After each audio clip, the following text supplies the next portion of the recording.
सबक नंबर 13 कज़ा नमाज पढ़ने का तरीका। कज़ा नमाज पढ़ने का तरीका वही है जो अदा नमाज पढ़ने का है। सिर्फ नियत का थोड़ा सा फर्क है कि जो नमाज कज़ा हो गई हो उसका वक्त और दिन मुतय्यन करके नियत करे कि मैं फला दिन की फला वक्त की नमाज पढ़ रहा हूँ।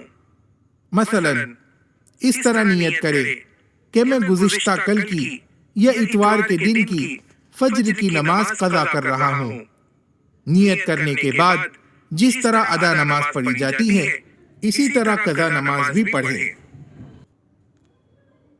मसला, अगर किसी के ज़िम्मे बहुत सी नमाजें कज़ा हों और उसे दिन याद न हो तो इस तरह नियत करे कि मेरे ज़िम्मे जिस कदर फज्र की नमाजें बाकी हैं उनमें से पहली फज्र की नमाज पढ़ता हूँ या उनमें से आखिरी फज्र की नमाज पढ़ता हूँ।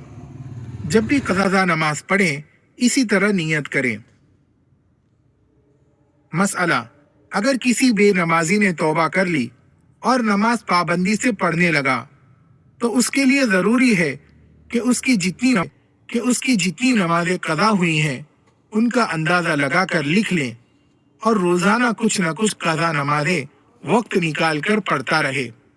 तौबा करने से गुनाह तो माफ़ हो जाते हैं लेकिन जो नमाजें छोड़ दी थीं वो माफ़ नहीं होंगी, उनकी कज़ा लाजिम है।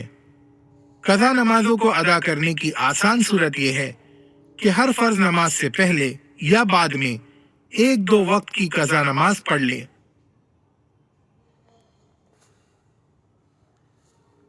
मसला, अगर किसी शख्स की बालिग होने के बाद नमाज कज़ा न हुई हो या कज़ा हुई हो लेकिन उसने बाद में पढ़ ली हो, अब उसके ज़िम्मे एक भी नमाज न होगी तो उसे शरीयत में साहिबे तरतीब कहते हैं। ऐसे शख्स के लिए ज़रूरी है कि जब कभी कोई नमाज कज़ा हो पहले कज़ा नमाज पढ़े फिर अदा नमाज पढ़े। लेकिन जो शख्स साहिबे तरतीब ना हो उसके लिए ये ज़रूरी नहीं है कि पहले कज़ा नमाज पढ़े फिर अदा नमाज पढ़े। अलबत्ता बेहतर यही है कि अगली नमाज से पहले कज़ा नमाज पढ़ ले, टाल मटोल और सुस्ती ना करे।